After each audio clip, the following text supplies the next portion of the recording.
Philippe Malidor, bonjour. Bonjour. Vous êtes vous-même journaliste, mais en même temps, vous vous intéressez au monde de la Bible. Vous venez de publier un livre sur les 10 commandements, 10 paroles pour tous. Aujourd'hui, on a l'occasion ensemble d'aborder le deuxième commandement. Alors, ce deuxième commandement dit non aux idoles. Qu'est-ce qu'il faut entendre dans le monde biblique par le mot idole ? Les idoles, c'était grosso modo les statues ou les statuettes qu'on se fabriquait et qu'on investissait d'un pouvoir divin. Voilà, c'était ça à l'origine. Bon.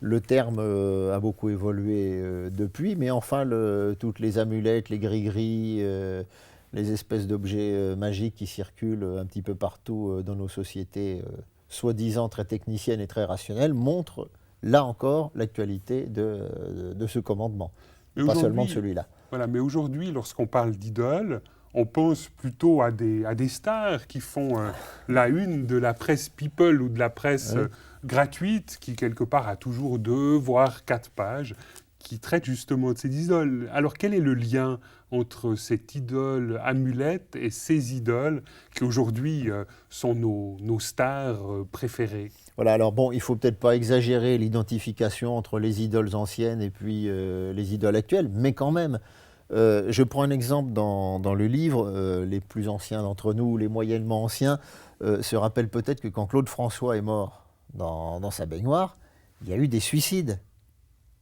Ça veut dire que quand Claude François meurt, il était ma raison de vivre, il est devenu ma raison de mourir, ce qui est quand même absolument incroyable pour un chanteur. Je me demande souvent quand Johnny Hallyday va mourir, ce qui va se passer. Hein.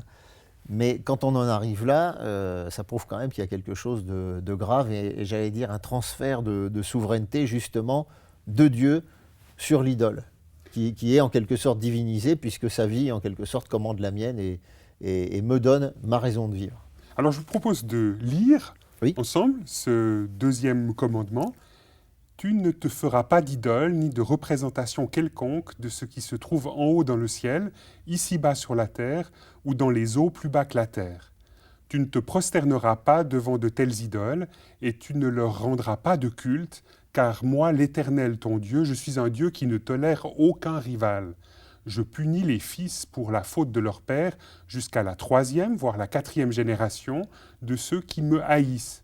Mais j'agis avec amour jusqu'à la 1000e génération envers ceux qui m'aiment et qui obéissent à mes commandements. Alors, on vient déjà un peu d'examiner ce que signifie le fait de ne pas se faire d'idole. Là, on se rend bien compte que le contexte est un peu différent du nôtre. On est quand même dans une dynamique davantage animiste, où quelque part on s'attacherait à des animaux, par exemple, pour en faire des sortes de divinités. Oui, mais l'animisme revient à la mode quand même. Toute cette fascination pour les cultures primitives ou dites primitives, pour le chamanisme, etc., c'est pas innocent. Et ça a investi nos sociétés qui se croyaient très supérieures, très intelligentes, dénuées de ces superstitions et qui reviennent en force. Hein. Alors ce qui est intéressant dans ce commandement, c'est qu'une religion comme l'islam l'a appliqué de manière extrêmement radicale. Tu ne te feras aucune représentation ni des animaux, ni des plantes, ni de quoi que ce soit. C'est ce qui explique que l'islam a donné dans l'art géométrique. Oui, il n'y a pas d'art figuratif. Non, il n'y a pas d'art figuratif. Hein. En tout cas, dans l'islam proprement dit. Après, il y a eu un art islamique qui s'est un peu développé, avec parfois aussi certaines représentations même de Mahomet. Mais c'est assez rare. Et c'est contesté. Hein. Mais en tout cas, les musulmans, on va dire... un peu classiques. Tendance dure, aucune représentation d'objets, de créatures, de quoi que ce soit. Et là, on investit plutôt la géométrie ou la calligraphie. Voilà, la calligraphie. Hein. Et dans le monde l'art abstrait. Voilà. Et dans le monde juif, est-ce qu'on a la même radicalité dans le fait de ne pas avoir d'idole ? Alors, dans le fait de ne pas avoir d'idole, oui.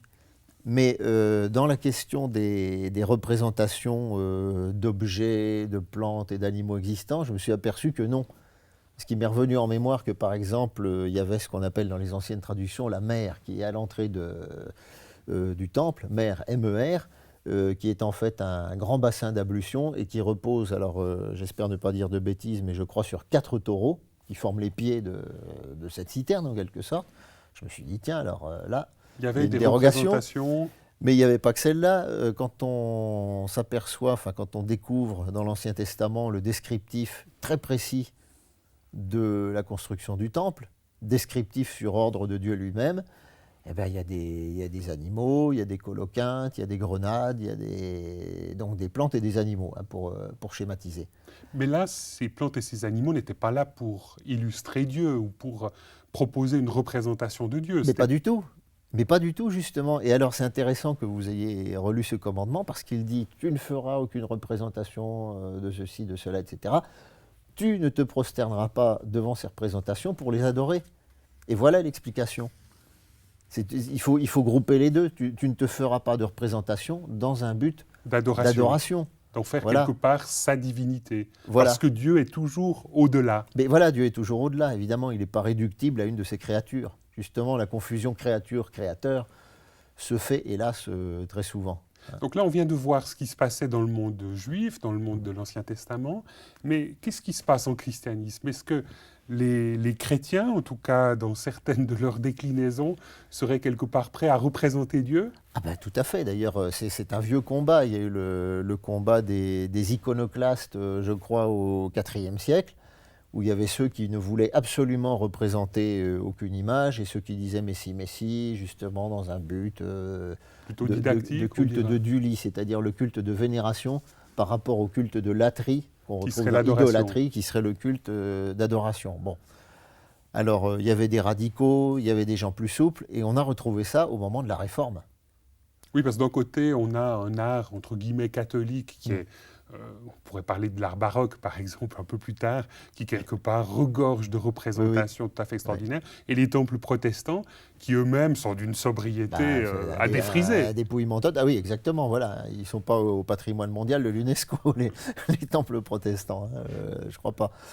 Et effectivement, bon, l'Église catholique, qui était la seule Église, en tout cas en Occident, à exister, avait développé une statuaire, les vitraux, etc., et qui sont devenus l'objet d'une dévotion populaire absolument énorme, quoi. Donc là, on retrouve cette même dynamique, on passe quelque part d'une certaine représentation à une sorte d'adoration qui serait dévolue non pas simplement à Dieu, mais aussi quelque part à sa matérialisation dans le cadre de la représentation de peinture ou dans le vitrail. Ben voilà, alors le problème, c'est qu'il y a ce que dit la hiérarchie et ce que fait le peuple. Alors la hiérarchie vous dira toujours, oui, mais c'est pas vraiment une adoration quand on va devant la statue de Sainte Solange ou de la Vierge de Lourdes, etc. C'est pas elle qu'on adore, c'est Dieu qu'on adore à travers elle. Mais enfin, on sait bien que les gens ne s'embarrassent pas de ce genre de subtilité. Et la preuve en est, tous les ex-voto qu'il y a dans les chapelles de la Vierge, et pas seulement à Lourdes, merci Notre-Dame, j'ai été guéri grâce à vous. Bon. C'est respectable, bien sûr, on va pas cracher sur tout ça, mais ça pose quand même un sacré problème par rapport au monothéisme, voyez. Donc finalement, il y aurait toute une série d'intermédiaires qui viendraient quelque part canaliser les prières, la dévotion en direction de Dieu. On dit toujours qu'il vaut mieux s'adresser au bon Dieu qu'à ses saints, mais justement, s'adresse souvent aux saints parce que, bon, à la limite, ils sont un peu plus accessibles, vu qu'ils sont un cran en dessous, ils sont un peu plus accessibles que Dieu lui-même. Mais enfin, c'est quand même assez curieux, parce que Dieu s'est fait notre proche, ça c'est tout le message de la Bible. Il n'a pas besoin de sous-fifres pour faire le travail à sa place, quoi. Et non seulement il n'en a pas besoin, mais il les interdit. Il est quand même assez significatif que les anges qu'on voit intervenir dans la Bible, quelquefois les prophètes eux-mêmes sont tentés de se prosterner devant eux, et ils disent non, non, non, non, non, tu ne te prosternes pas devant moi, moi je suis le messager de Dieu, c'est à Dieu que tu as affaire. C'est important à rappeler ça. Et qu'est-ce que ça joue comme rôle, cette sorte d'interdiction de l'idole, de la représentation de Dieu dans la piété, dans la vie quotidienne d'un croyant? Par exemple, quand vous avez ces représentations qui sont commodes, je vais dire, de Dieu créateur avec sa grande barbe, là, ce magnifique vieillard qui crée le monde, qui a une magnifique barbe, etc., eh ben, elle est imprégnée en vous. Et vous voyez Dieu comme un vieillard majestueux avec sa barbe un peu sévère, etc. Et on peine à s'en défaire de ce genre d'image.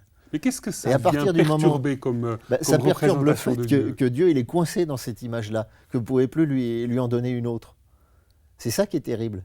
Et malheureusement, on peine des fois à vivre sans représentation. C'est très difficile. C'est très difficile, il faut le reconnaître. C'est une véritable ascèse. Oui, oui, oui. C'est très très difficile, mais on est coincé dans cette image. Mais vous-même, par rapport à cette représentation d'un Dieu grand-papa, comment est-ce que vous faites pour essayer de lui redonner toute sa liberté, toute son ampleur, et de ne pas l'enfermer dans une représentation qui, quelque part, pervertirait son essence? C'est pas facile, justement, mais je crois que la seule solution, le mot est maladroit.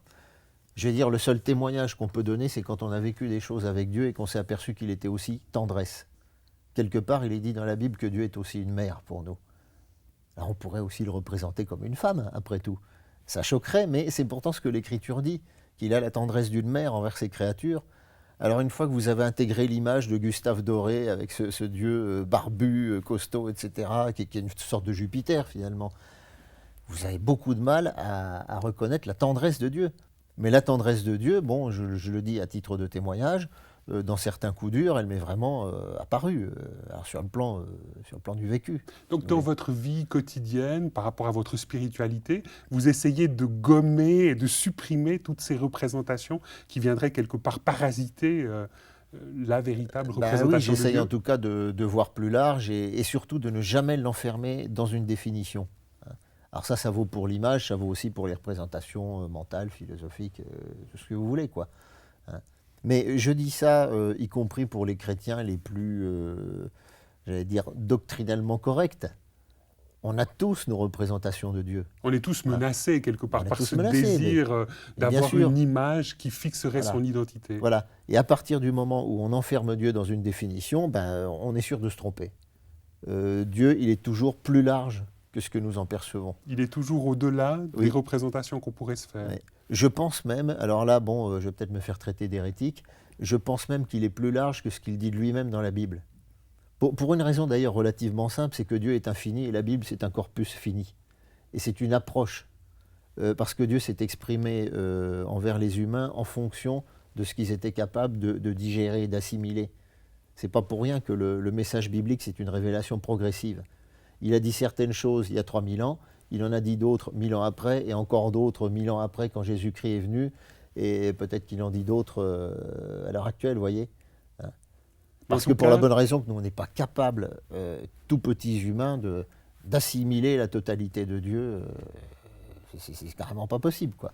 Donc là, au cœur de ces 10 commandements, au cœur de ce deuxième commandement, il y a de nouveau cet rappel à laisser Dieu être Dieu. Oui, oui, oui, c'est ça. Et à ne jamais lui donner de frontières. Je peux parler de Dieu dans ce livre, voilà, qui mesure tant de centimètres par tant de centimètres, mais il n'est pas renfermé dans cette boîte. C'est pas un jean. Il est beaucoup plus vaste que ça. Mais finalement, si on essaye de se rapprocher du premier commandement, on a l'impression que quelque part, les deux sont très proches. Il est chaque fois rappelé qu'en fait, il importe de laisser à Dieu son entière liberté. Et d'ailleurs, dans certains comptages, je suis l'Éternel ton Dieu et tu ne te feras pas d'idole, ça peut être compté comme un seul commandement.